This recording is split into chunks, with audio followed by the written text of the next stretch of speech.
बिस्मिल्लाहिर्रहमानिर्रहीम, अस्सलाम वालेकुम। उम्मीद करती हूँ आप सब खैर आफियत से होंगे। आज हम एक नई रेसिपी, एक यूनिक रेसिपी आपके लिए लेकर आए हैं जिसको हम कहते हैं भिंडी गोश्त विद शोरबा। वैसे तो लोग भिंडी प्याज बनाते हैं, भिंडी गोश्त भी बनाते हैं, बट शोरबे वाली भिंडी बहुत कम लोग बनाते हैं और बहुत कम लोग जानते हैं। चलिए आज मैं आपको अपने स्टाइल से बना के दिखाती हूँ कि हम कैसे भिंडी गोश्त शोरबे में बनाते हैं। चलते हैं रेसिपी की तरफ। हमने लिया है सबसे पहले भिंडी जो मेन है, ये मैंने लिया है 500 ग्राम। 500 ग्राम ही मैंने गोश्त लिया है। प्याज लिया है मीडियम साइज की 1 अदद। 2 अदद मैंने टमाटर लिए हैं, ये भी मीडियम से थोड़े से बड़े थे। और 2 टेबल स्पून लहसुन अदरक का पेस्ट है। 1/2 टीस्पून हल्दी है। 1 टीस्पून लाल मिर्चें हैं। 1 टीस्पून ही नमक है। नमक हस्बे जायका जितना आप लोग यूज करते हैं। और इसमें डलेगा 2 टीस्पून, जितनी हम मिर्चें डालते हैं उससे डबल धनिया पिसा हुआ, सूखा धनिया पिसा हुआ। रेसिपी की तरफ चलते हैं। पैन रख लिया है, फ्लेम ऑन कर ली है हमने, जो ऑलमोस्ट खाना पकाने के लिए बहुत जरूरी है। इसमें हम सबसे पहले अपनी प्याज ऐड करेंगे और इसमें हम ऑयल ऐड करेंगे। ऑयल तकरीबन हम थोड़ा कम ऑयल ऐड करेंगे क्योंकि हमने आगे भिंडी को फ्राई करना है, तो तब भी ऑयल आएगा। तकरीबन मैंने 1.5 टेबल स्पून ऑयल लिया है। मैंने ऑयल इसलिए ज़्यादा ऐड नहीं किया क्योंकि अभी हमने जब भिंडी फ्राई करनी है तो वो ऑयल भी इसमें शामिल होगा, फिर बहुत ज़्यादा ऑयल हो जाएगा। अब हम इस पॉइंट पर प्याज को लाइट ब्राउन करेंगे और फिर हम इसमें आगे की तरफ चलेंगे। प्याज हमारी ब्राउन हो चुकी है, हमने ज़्यादा ब्राउन नहीं करनी। अब इस पॉइंट पर हम इसमें अपना मीट ऐड करेंगे और इसको हल्का सा हम फ्राई करेंगे मीट को प्याज के साथ ही।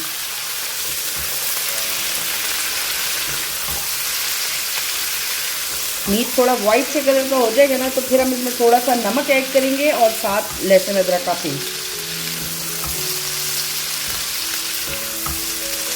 ये देखिए हमारे मीट का कलर चेंज हो गया।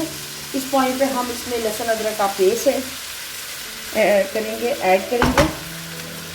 और नमक ऐड करेंगे, लाल मिर्ची ऐड करेंगे,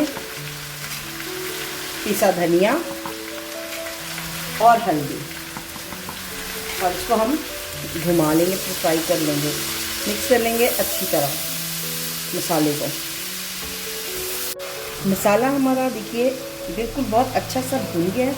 अब इस पॉइंट पर हम इसमें टमाटर ऐड कर देंगे और ये चलेगा टमाटर, और यहाँ पर हम इसको मिक्स करेंगे टमाटर को अच्छी तरह।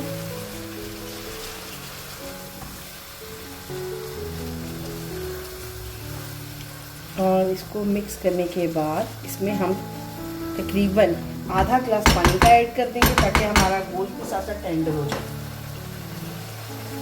और टमाटर भी गल जाएंगे।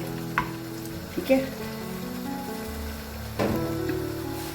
और मैं इसको कवर करूंगी और गर्म होने का वेट करूंगी। ये मैंने कवर कर दिया है। अब इसको एक उबाला आएगा, फिर हम इसको स्लो कर देंगे। ये देखिए उबाला इसको आ चुका है। अब हम इसको फ्लेम को स्लो कर देंगे ताकि ये गोश्त अच्छी तरह से हो जाए। हमने 80% गोश्त गलाना है, हमने 100% टेंडर नहीं करना उसको। ठीक है, तो हम इस पॉइंट पे फ्लेम को स्लो कर देंगे और इसको कवर कर देंगे। 10 से 15 मिनट में गोश्त रेडी हो जाएगा। अब देख लेते हैं कि हमारा जो है मीट कहाँ तक पहुँच गया है, और मुझे लगता है कि 80% तकरीबन ये देखिए टेंडर हो चुका हुआ है। हमने इसको इससे ज़्यादा नहीं करना। अब हम इस पॉइंट पे फ्लेम को हाई कर देंगे और इसका पानी को ड्राई करेंगे, उसको भून लेंगे। गोश्त हमारा देखिए तकरीबन भुनाई के करीब आ गया है। इस पॉइंट पर हम इसमें हरा धनिया और हरी मिर्ची अपनी ऐड कर देंगे। ये मैंने 3 हरी मिर्चें ली हैं, लेकिन मैंने इनको कट नहीं किया, सिर्फ इनके पेट पे से सिर्फ कट लगाया ऐसे, और आपने इसको इसके साथ ऐड कर देना और इसको हमने भूनना है अच्छी तरह धनिया और हरी मिर्चों के साथ। यही हमने सिर्फ 1-2 मिनट इसको भून लेंगे और उसके बाद हम अपनी भिंडी फ्राई करेंगे। मसाला हमारा भून चुका है और अब इस पॉइंट पर हम फ्लेम को बंद कर देंगे और इस वाले मसाले को हम शिफ्ट कर देंगे दूसरी स्टोव की तरफ। और यहाँ पर हम अपना फ्राई पैन रखेंगे ऑयल के साथ, जिसमें हमने भिंडी फ्राई करनी है अपनी। और ऑयल फ्लेम हमने अभी हाई रखी है, थोड़ी लो मीडियम करूँगी बस। और इसमें हम थोड़ा ऑयल गर्म होने का वेट करेंगे। ऑयल हीट अप हो चुका है, अब हम इसमें भिंडी डालेंगे फ्राई करने के लिए।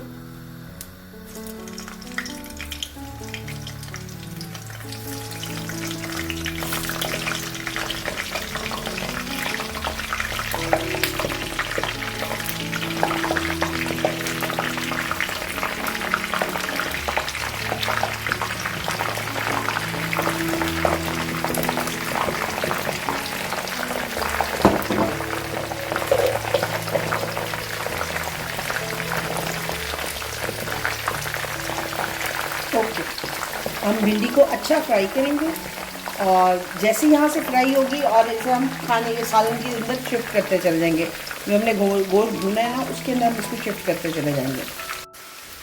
ये देखिए हमारी भिंडी फ्राई हो चुकी है और अब हम इसमें से भिंडी को निकाल लेंगे। ऑयल मैंने इसीलिए कम डाला था क्योंकि मैंने आपको बताया था कि भिंडी जब हम उसमें शिफ्ट करेंगे तो ऑयल इसमें से उसमें जाएगा, तो इस वजह से मैंने ऑयल कम रखा था। और ये भिंडी अब मैं सारी उसमें शिफ्ट कर दूंगी। ये रेडी है।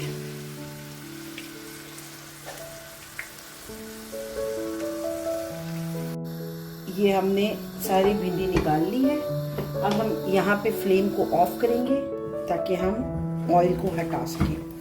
अब मैं ऑयल हटा देती हूँ। अब हम थोड़ा फ्लेम को हाई करेंगे और भिंडी को मसाले के साथ भूनेंगे ताकि मसाला जो है भिंडी के अंदर भी चला जाए। ऐसे थोड़ा गर्म हो जाए साथ साथ मसाला और इसको हम ऐसे मिक्स करेंगे। थोड़ा ज़रा गर्म हो जाए मसाला, थोड़ा ठंडा है। देखिए जैसे मसाला गर्म हुआ है, भिंडी ने उसके अंदर पकना शुरू कर दिया है और मसाला उसके अंदर चला जाएगा। इस तरह जब हम भिंडी खाएंगे ना तो हमें भिंडी के अंदर भी मसाले का टेस्ट आएगा और वो आपको मज़ा आएगा खाने का। और अब ये देखिए भिंडी हमारी फ्राई मसाले के अंदर अच्छी तरह भून चुकी है। इस पॉइंट पे अब हम शोरबा बना लेंगे।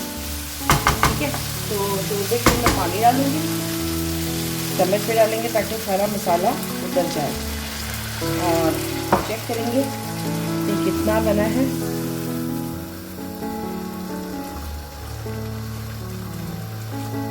थोड़ा सा और डालूंगी पानी इसमें।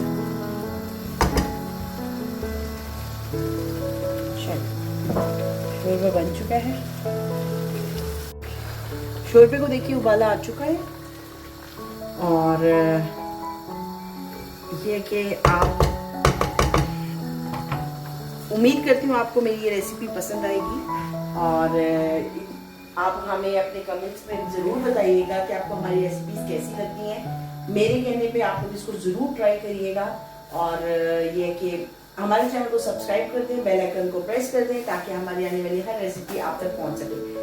और आपने हमें कमेंट्स में लाजमी बताना है कि आपको हमारी रेसिपीज कैसी लगती हैं। हमें इंतजार रहेगा आपके कमेंट्स का। खाना हमारा रेडी हो चुका है, सालन रेडी है। इस पॉइंट पे हम फ्लेम बिल्कुल ऑफ कर देंगे और इसको कवर कर देंगे ताकि पूरा ऑयल ऊपर की तरफ आ जाए। और अब मुलाकात होती है डिश आउट करने के बाद। ये हमारे खाने की फाइनल लुक है। भिंडी गोश्त शोरबे के साथ तैयार है। उम्मीद करती हूँ कि आपको हमारी ये रेसिपी पसंद आई होगी और अपने घर में आप ट्राई करें, घर वालों के साथ, फ्रेंड्स के साथ शेयर करें और हमारे चैनल को सब्सक्राइब करें और अपनी दुआओं में हमें याद रखें। हम बेल आइकन को प्रेस कर दें ताकि हर आने वाला नोटिफिकेशन आप तक पहुंच सके। इंशाल्लाह कल एक नई रेसिपी के साथ आपके सामने हाजिर होंगे। अपनी दुआओं में हमें याद रखिएगा, अपना बहुत सारा ख्याल रखिएगा। अल्लाह हाफिज।